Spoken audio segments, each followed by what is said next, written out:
Hello everyone. Let us start our day with one inspirational quote. You only fail when you stop trying. I repeat, you only fail when you stop trying. So, dear children, do hard work and keep patience and keep faith on yourself and on your efforts. Then only you will achieve the sweetest fruit of success. So, let us move on to our study material.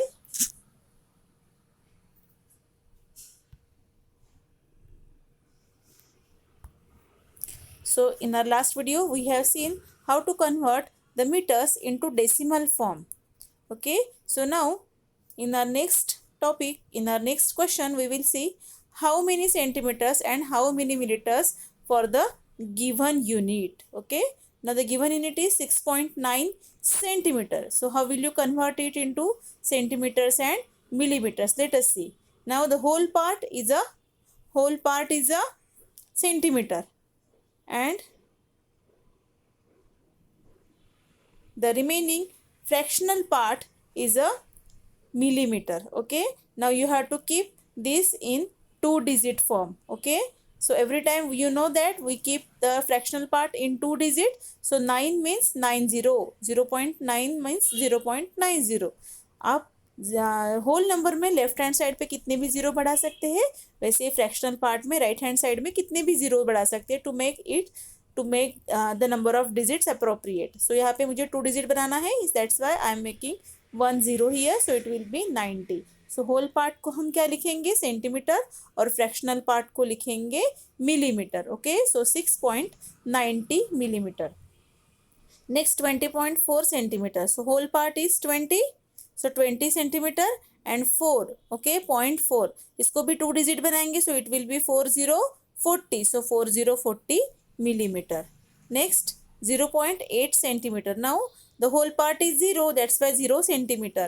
And the fractional part is 8. You can make it 2 digits. So it will be 80 millimeter. Next 0.5 centimeter. So 0 centimeter and 50 millimeter in likewise. Write how many centimeters in decimal form. Okay, now see here what you have to do, convert the given measurement into a decimal form. Now let us see it, how can we do it. Now 7 centimeters complete है. Okay, so we will put this 7 in the whole part. So point के पहले हम whole part लिखते हैं. So that's why I put 7 in the whole part. Then 1 millimeter. Okay, now I know that 1 millimeter is equals to, now let us see how it works. Now here 1 centimeter is equals to 10 millimeter. Okay, so 1 millimeter is equals to 1 upon 10 centimetre. Okay, सो यहाँ पे हमने 1/10 centimetre होगा, 1 millimetre माने 1/10 centimetre होगा. सो यहाँ पे कितने millimetre है, 1 मिलीमीटर है. 1 मिलीमीटर माने कितना हो जाएगा, 1 मिलीमीटर माने 1/10 सेंटीमीटर. ओके, बट 1/10 को हम कैसे लिखते हैं, 0.1. Okay, 0.1 centimetre. दैट्स वाई यहाँ पे हम क्या लिखेंगे, 7.1. बट वहाँ पे 0 है क्या, फ्रैक्शनल में नहीं है, ऑलरेडी 7 है, इसलिए हम फ्रैक्शनल पार्ट लिखेंगे 7.1. फिर से एक बार देखेंगे, 7 सेंटीमीटर 1 मिलीमीटर, 7 होल पार्ट है, दैट्स वाई पॉइंट के पहले हम 7 ऑलरेडी लिख देंगे. 1 मिलीमीटर, अभी 1 मिलीमीटर माने कितने सेंटीमीटर होंगे वो देखेंगे. सो 1 मिलीमीटर माने क्या हो जाएगा, 1 सेंटीमीटर माने 10 मिलीमीटर. सो 1 मिलीमीटर माने 1/10 सेंटीमीटर. बट 1/10 का मीनिंग क्या हुआ है, 0.1 सेंटीमीटर. ओके, सो उसको अभी हमें यहाँ पे लिखना है, ऑलरेडी होल पार्ट में है. सो यहाँ पे 0.1 माने 0.1 सेंटीमीटर हुआ. वैसे 16 मिलीमीटर, 16 मिलीमीटर, 1 मिलीमीटर माने 1/10 मिलीमीटर. सी, 1/10 सेंटीमीटर, 1 मिलीमीटर माने 1/10 सेंटीमीटर. सो 10 मिलीमीटर, 16 मिलीमीटर माने कितना हो जाएगा, 16/10 सेंटीमीटर. बट 16/10 को कैसे लिखते हैं हम डेसिमल फॉर्म में, 1.6 सेंटीमीटर. ओके, तो यहाँ पे वैसे ही आया है 1.6 सेंटीमीटर. 144 मिलीमीटर, फिर से 144 मिलीमीटर माने क्या हो जाएगा, 144 मिलीमीटर माने 1 मिलीमीटर माने 1/10 सेंटीमीटर. सो 144 मिलीमीटर माने 144/10 सेंटीमीटर. ओके, सो 144/10 मीनिंग हुआ, इसको डेसिमल फॉर्म में जब लिखेंगे तब हुआ 14.4 centimetre. Okay, so same way I have wrote it here 14.4 centimetre. 8 millimetre, फिर से 8 को वैसे ही करेंगे. 8/10, 8/10 will be written in decimal form as 0.8 centimeter. Okay, same way I have wrote it here 0.8 centimeter. Now, how will you write half, quarter, 3/4 and 1 1/4 in decimal form? Okay, let us see that. Now we know that half को हम कैसे लिखते हैं fraction में 1/2 लिखते हैं, but यहाँ पे आपका डिनोमिनेटर 2 है, बट हमारे डेसिमल फॉर्म में हमारा डिनोमिनेटर क्या हो सकता है?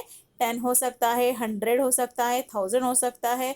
ओके, 10 के पावर्स हो सकते हैं, बट 2 नहीं हो सकता है. सो हमको इस 2 को डेसिमल फॉर्म में कन्वर्ट करने के लिए जैसे 10 में लाना पड़ेगा. डेसिमल फॉर्म में कन्वर्ट करने के लिए उस डिनोमिनेटर को 10 लाना पड़ेगा या 100 लाना पड़ेगा. सो 2 को हम 10 कैसे कन्वर्ट कर सकते हैं? Either by multiplying by 5. सो अगर मैं डिनोमिनेटर को 5 से मल्टीप्लाई करूंगी तो मुझे न्यूमरेटर को भी करना पड़ेगा. सो 1 5 जा 5.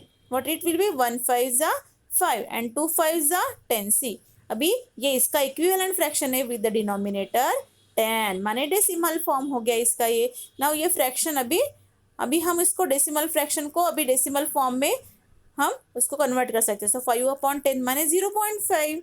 Okay, so decimal form of 1/2 will be 5/10 और 0.5. ये फ्रैक्शन क्या हो गया? अभी इसका इक्विवेलेंट फ्रैक्शन हो गया जिसका डिनोमिनेटर डेसिमल है. सो इसको अभी डेसिमल फॉर्म में 0.5.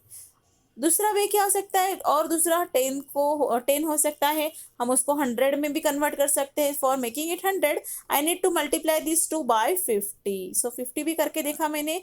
1 × 50 upon 2 × 50. So 50/100. 50/100 means 0.50. So 0.5 and 0.50 they both are equivalent fraction. See, 1/2 is equal to 0.5, 1/2 is equal to 0.50. इसका मतलब हुआ 0.5 is equals to 0.50. Okay, so you can write either way. मैंने already आपको बता दिया है कि फ्रैक्शंस में हम राइट हैंड साइड पे कितने भी जीरो लिखो उसको वैल्यू चेंज नहीं होती. सो 0.5 और 0.50 एकदम एग्जैक्टली सेम है. So half is written as 0.5 और 0.50 और 0.500. You can write either way.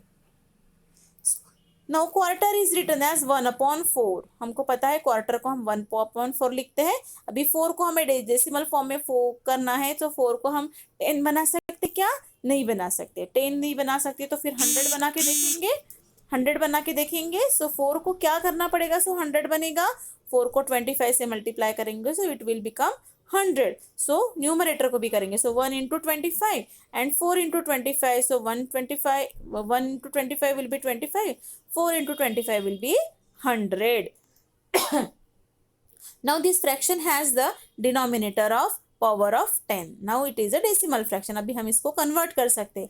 So 25/100 will be 0.25. Okay. So decimal form of 1/4 will be 25/100, that is 0.25. अभी हम इसको और अभी 100 बनाया, इसको 1000 भी बना के देख सकते हैं. 1000 बनाने के लिए क्या करना पड़ेगा? यहाँ पे एक जीरो आएगा. सो यहाँ पे भी मल्टीप्लाई करने में एक एक जीरो बढ़ेगा. सो 25 की जगह 250 से हमने को मल्टीप्लाई करना पड़ेगा. सो 1 × 250 upon 4 × 250. So it will B 250 upon 1000. Sorry, यहाँ पे 1000 होना चाहिए, 1000 होना चाहिए यहाँ पे. Okay, so it will B 250 upon 1000. Okay, so it will be 0.250. So देखो 1/4 is equals to 0.25. 1/4 is equals to 0.250. Okay, so quarter is written as 0.25 or 0.250 in decimal form. Okay, same way 3/4 को भी वैसे ही करना है. इसका भी क्या हो जाएगा? 0.75 या 0.750. यहाँ पे भी आपको 1000 लिखना है. सो 0.750. So quarter, that is 1/4 is equals to 0.25.